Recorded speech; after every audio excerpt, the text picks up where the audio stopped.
அம்மா, எவ்வளவு பெரிய திறமைசாலியா இருந்தாலும் வாஸ்து சரியில்லாத வீட்டுல குடியிருந்தீங்கன்னா குடும்பம் விருத்தி ஆகாதுமா. இந்த வீட்டுல வாஸ்துப்படி சின்ன சின்ன குளறுபடிகள் தான் இருக்கு. ஒண்ணு இல்லம்மா, ஜன்னல் இருக்கிற இடத்துல வாசப்படியும் வாசப்படி இருக்கிற இடத்துல ஜன்னல் வச்சுட்டா இந்த வீடு சுபிக்ஷமா மாறிடும். இத கட்டி பல வருஷம் ஆகுது. அந்த காலத்துல அவங்களுக்கு தெரிஞ்ச வாஸ்து முறைப்படி இத கட்டியிருக்காங்க. இப்போ நீங்க சொல்ற முறைப்படி கட்டிடலாம். இன்ஜினியர், இவர் சொன்ன மாதிரி இந்த வீட்டை ஆல்டரேஷன் பண்ணணும்னா எவ்வளவு செலவாகும்னு ஒரு எஸ்டிமேட் போட்டு சொல்லுங்க. Okay madam. வாஸ்து பூஜை பண்றதுக்கு எவ்வளவு ஆகும்னு நீங்க சொல்லுங்க. சரிங்க.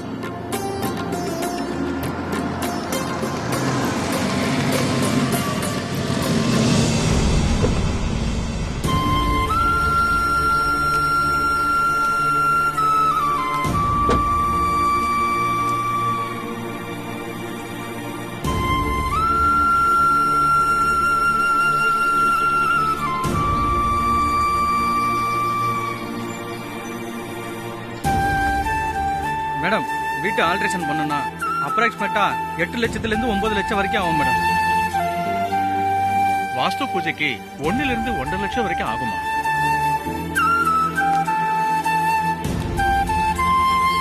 ரெண்டும் சேர்ந்து எப்படியும் 10 லட்சம் வரைக்கும் ஆகும் மேடம்.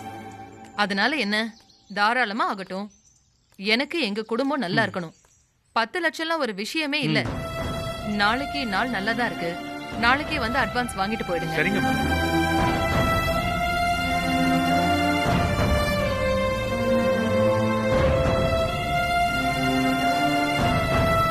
எனக்கு வேலை சுத்தமா இருக்கணும். பணத்தை பத்தி நீங்க கவலைப்படாதீங்க, சரியா? Okay madam.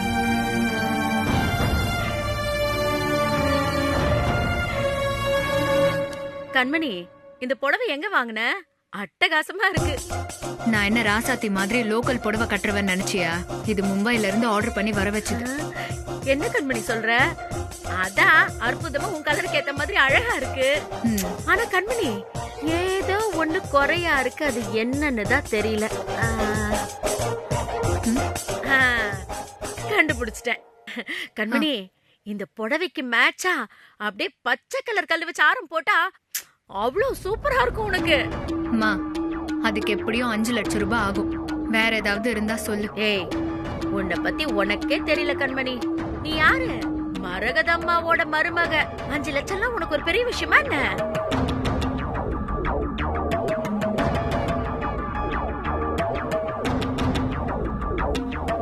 என்ன பிடி மாஸ்டர், எப்படி போகுது உன் ஆசிரியர் பணியெல்லாம்? எல்லாம் பழக்கப்பட்ட வேலை தானே. என்ன ஸ்கூல் தான் வேற. அப்புறம் உங்க வேலை என்ன? ஏதோ புது ஆர்டர் விஷயமா வெளியில போனீங்களே, என்னாச்சு? அது தம்பி. என்னன்னு என்னாச்சு? ஏன் முகல ஒரு மாதிரியா இருக்கு? நல்லபடியா முடிஞ்சுதா இல்லையா?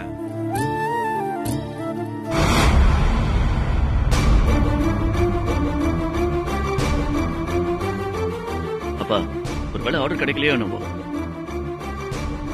பெரியப்பா, இதுக்கெல்லாம் கவலைப்படாதீங்க. இந்த ஆர்டர் இல்லைன்னா என்ன, நம்ம வேற ஆர்டர் எடுத்துக்கலாம்.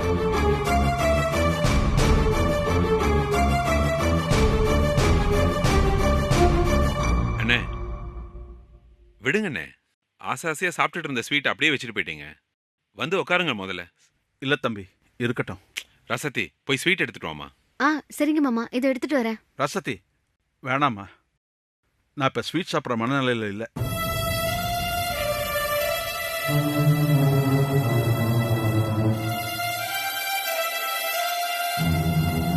மில்லுக்கு போயிட்டு வந்தது கொஞ்சம் களைப்பா இருக்கு. நான் கொஞ்சம் ரெஸ்ட் எடுத்துக்கிறேம்மா.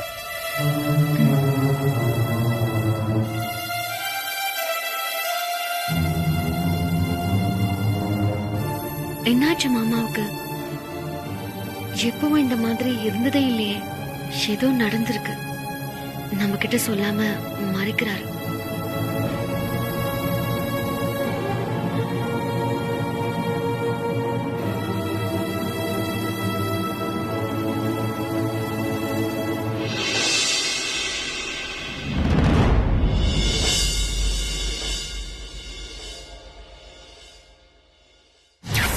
நாளைக்கு மதியம் 1:30 மணி வரைக்கும் உங்களுக்கு டைம்.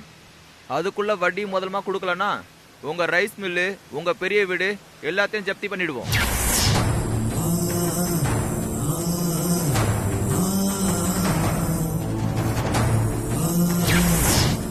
ஆம புகுந்த வீடும் அமீனா புகுந்த வீடும் விளங்காதுன்னு சொல்லுவாங்க. ஊருக்கெல்லாம் உதவி பண்ண நம்ம குடும்பத்தை இப்படி நடு தெருவுல நிக்க வச்சிட்டீங்களே.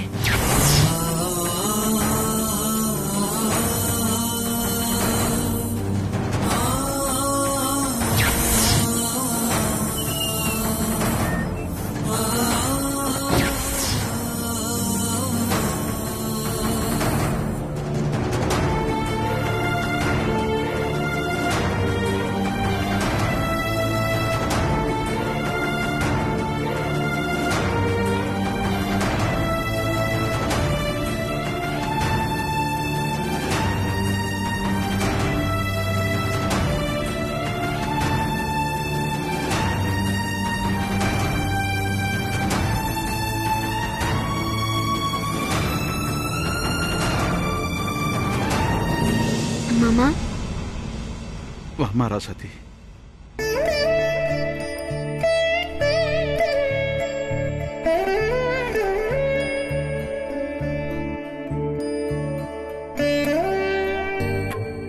மாமா, யார் ஃபோன் பண்ணாங்க?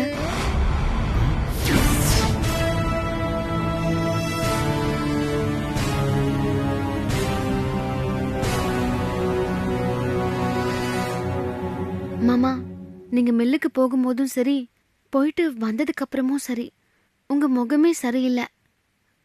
ஏதாவது பிரச்சனையா? சொல்லுங்க மாமா.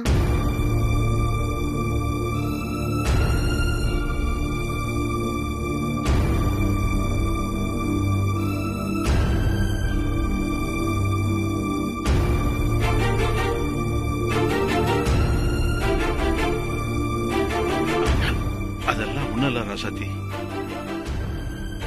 போயிட்டு வந்தது கொஞ்சம் அசதியா இருக்கு. கொஞ்ச நேரம் ரெஸ்ட் எடுத்தா சரியாயிடுமா. நீ கிளம்புமா, எனக்கு ஒண்ணும் இல்லை.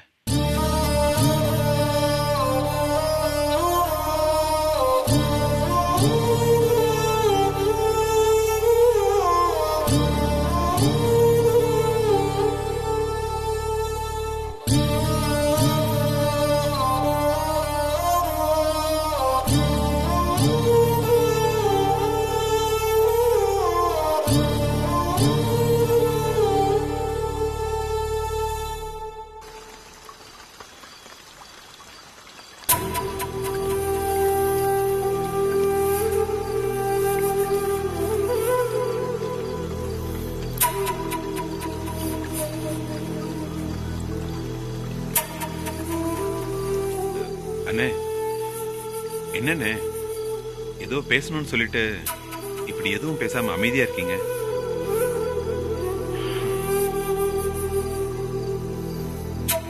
நம்ம தாத்தா அப்பா காலத்துல இருந்தே நாம கூட்டு குடும்பமா தான் வாழ்ந்துகிட்டு வரோம்.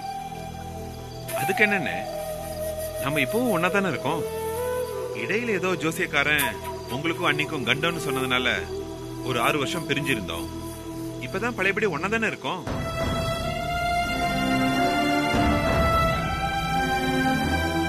அது இல்லப்பா பாரி,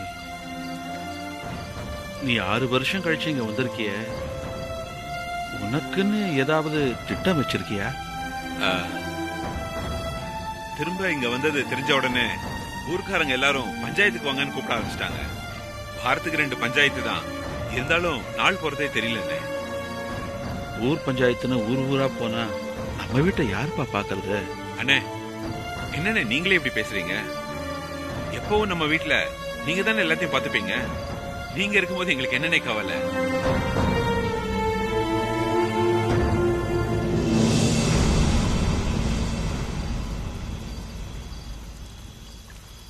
அது இல்ல பாரி,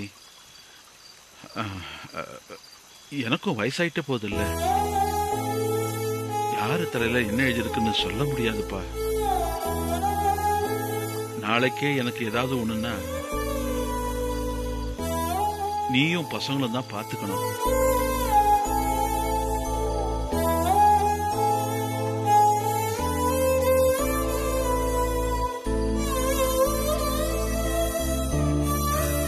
என்னண்ணே இப்படிலாம் பேசுறீங்க? உங்களுக்கு என்ன? நல்லா தானே இருக்கீங்க, 100 வருஷம் ஆரோக்கியமா இருப்பீங்கன்னு. இத பேசத்தான் இங்க தனியா வர சொன்னீங்களா? பாரி, இப்பெல்லாம் எனக்கு மறதி அதிகமாயிடுதுப்பா. யாருக்கிட்ட எவ்வளவு கொடுத்தேன் இவ்வளவு வாங்கினேன்னு மனசுல எதுவுமே நிக்க மாட்டேங்குதுப்பா.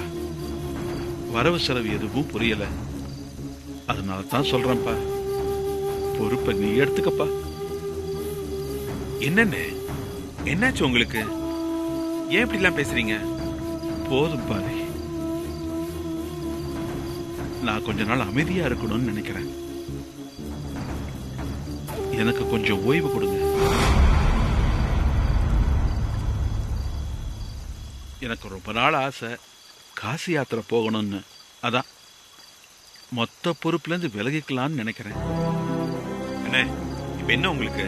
காசிக்கு போகணும் அவ்வளவுதானே? உங்க நீண்ட நாள் ஆசை. அதுக்கு எதுக்கு நீங்க தனியா போகணும்? நம்ம எல்லாரும் சேர்ந்து ஒரு டூர் மாதிரி போயிட்டு வருவோம்.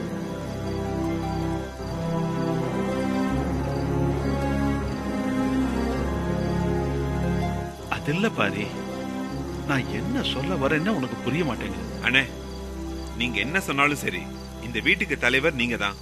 அவ்வளவு சீக்கிரம் நீங்க எல்லாத்துல இருந்தும் விலகிட முடியாது. நீங்க சாமி மாதிரி இருங்க, மத்த எல்லாத்தையும் நாங்க பாத்துக்கிறோம். போதும்ல?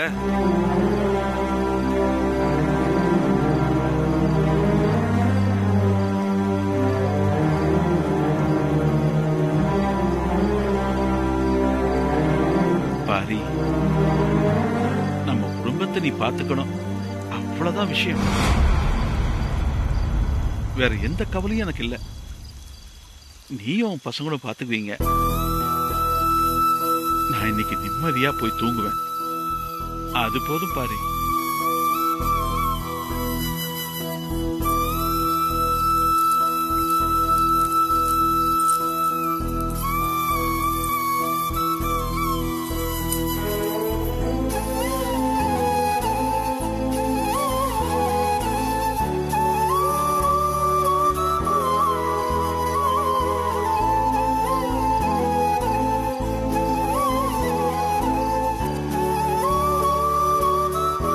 பாரி, இந்தப்பா, இத உன் கழுத்துல போட்டுக்கப்பா. அண்ணே, என்ன பண்றீங்க நீங்க? இந்த குடும்பத்துக்கு பெரிய தலை நீங்க. நீங்க இருக்கும்போது இத நான் போடக்கூடாது. இத போடுங்கண்ணே, கழுத்துல போடுங்க முதல்ல. இல்ல பாரி, நான் சொல்றத கேளு. இந்த பாருப்பா, அண்ணா சொன்னதுல 1000 அர்த்தம் இருக்கும். இது இவ்வளவு நாள் என் கழுத்துல தானே இருந்துச்சு. இனிமே உன் கழுத்துல இருக்கட்டும். வேண்டான்னு சொல்லாதப்பா. அண்ணா சொல்றல, வாங்கிக்கப்பா, போட்டுக்கப்பா. அண்ணே,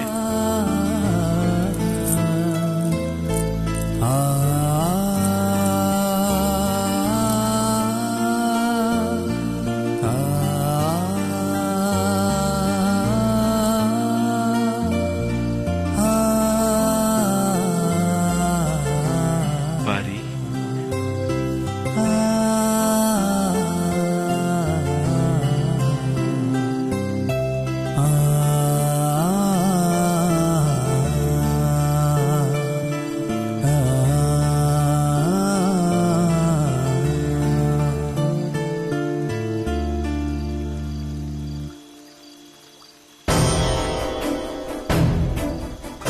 பெரிய மாமா எதுக்கு இப்படி எல்லாம் பண்றாரு?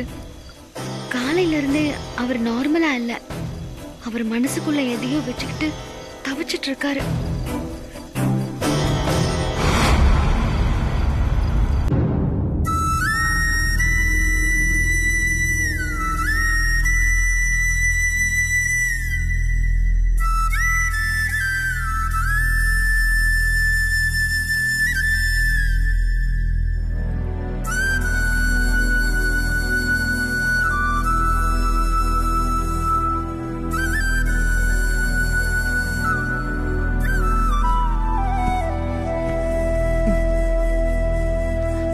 என்னங்க, சும்மா கதவை திறக்கிறதும் மூடுறதுமா இருந்தா நான் எப்படிங்க தூங்குறது?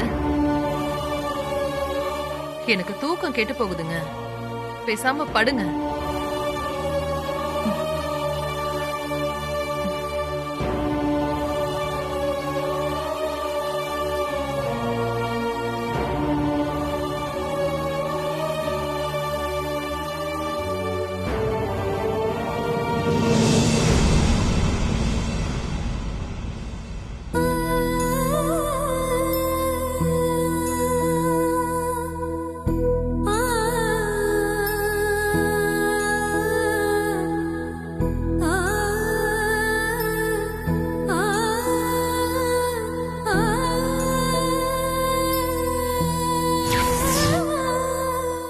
ராசாத்தி இன்னொரு ஸ்வீட் கொடுமா.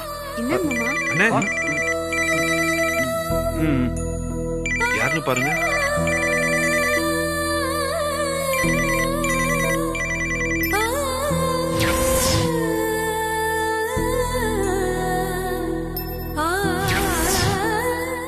மரகதம், மில்லு வரைக்கும் போயிட்டு வரேன்.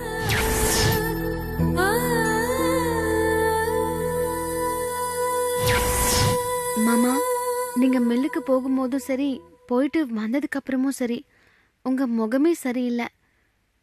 ஏதாவது பிரச்சனையா? சொல்லுங்க மாமா. போயிட்டு வந்தது கொஞ்சம் அசதியா இருக்கு. கொஞ்ச நேரம் ரெஸ்ட் எடுத்தா சரியாயிடுமா. நீ கிளம்புமா, எனக்கு ஒண்ணும் இல்லை.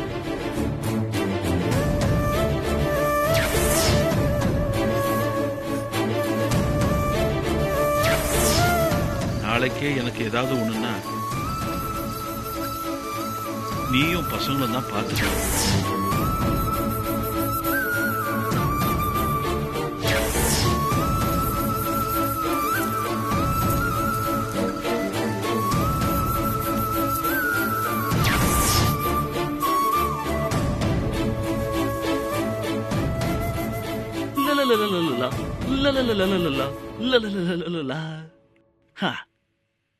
இந்த மாமனோட மனசு மல்லிகைப்பூ போல பொன்னானது. இந்த வண்ணமயில் அதனால் எண்ணியது போல பூச்சூடுது. இன்னைக்கு என்னன்னே தெரியல. இன்னைக்கு பூரா தூங்குறாடா. உன் நினைப்புதான் மனசுக்குள்ள. உனக்கு ஏதாவது ஒண்ணு வாங்கணும்னு அங்க இங்க அலைஞ்சு கடைசியில இந்த ஸ்பெஷலான மல்லிகைப்பூ வாங்கிட்டு வந்திருக்கேன். இந்த மல்லிகைப்பூ இருக்கே, இதுல நிறைய விஷயம் இருக்கு. இதோட வாசனை சும்மா சொல்லக்கூடாது, அப்படியே ஆளை இழுக்கும். இத அடிச்சுக்க உலகத்துல எந்த பொருளும் கிடையாது. இங்க பாரு, இத வச்சுதான் நம்ம முன்னோர்கள் அந்த காலத்துல சும்மா டசன் கணக்குல பிள்ளைங்களை பெத்தாங்க.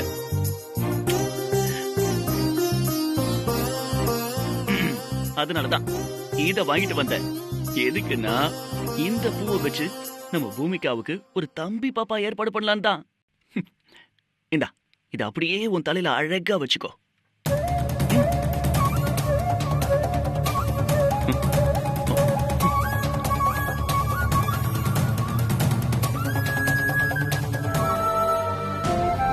என்னடா சத்தி, மாமன் எவ்வளவு ஆசாசியா பூ வாங்கிட்டு வந்திருக்கேன். உன் தலையில அதை வச்சுப்பேன்னு நினைச்சேன். நீ என்னடா அதை தூக்கி ஓரமா வச்சுட்ட. மாமா, கொஞ்ச நேரம் சும்மா இருக்கீங்களா? இன்னும் உங்களுக்கு விளையாட்டுத்தனம் தான் முக்கியமா இருக்கு. இந்த வீட்ல என்ன நடக்குது ஏது நடக்குதுன்னு என் மனசு கடந்து அடிச்சுக்குது. நீங்க என்னடா மல்லிப்பூ வாசனை அது எதுன்னு கொஞ்சிக்கிட்டு இருக்கீங்க. சரி, இப்ப என்னாச்சா? ஆமா, இன்னைக்கு உனக்கு என்ன ஆச்சு? இந்த மாதிரி நீ என்கிட்ட பேச மாட்டியே. அப்படி என்ன நடந்துச்சு?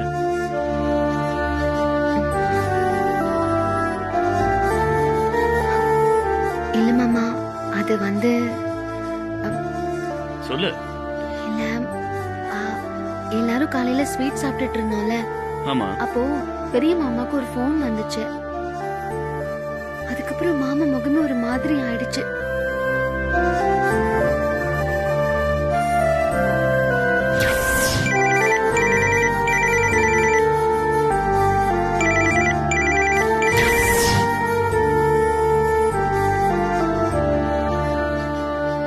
மாமா வெளியில போகும்போதே பதட்டமா தான் போனாரு. அப்புறம் போன் பேசிட்டு வரும்போது முகம் அப்படியே கலவரமா மாறிடுச்சு. அதுக்கப்புறம் தான் ஸ்வீட் கூட சாப்பிடாம அப்படியே வெளியில கிளம்பி போயிட்டாரு. நீ சொல்றத வச்சு பார்க்கும்போது அவர் ஒன்னும் அவ்வளவு ஃபீலிங்கா இருந்த மாதிரி தெரியலையே. அவர் ஏதோ சின்ன டென்ஷன்ல இருந்திருப்பாரு, அவ்வளவுதான்.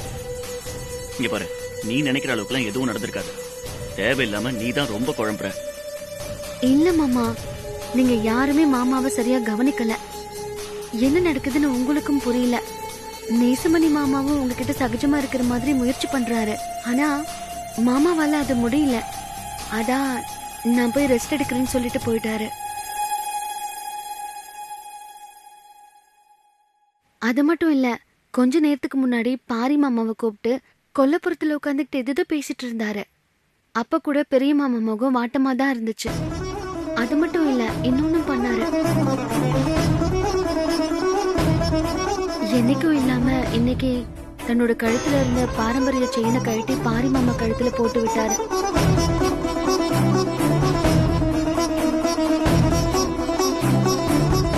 எனக்கு என்னமோ பெரிய மாமா நடவடிக்கைகள்லாம் பார்த்தா சரியா படல.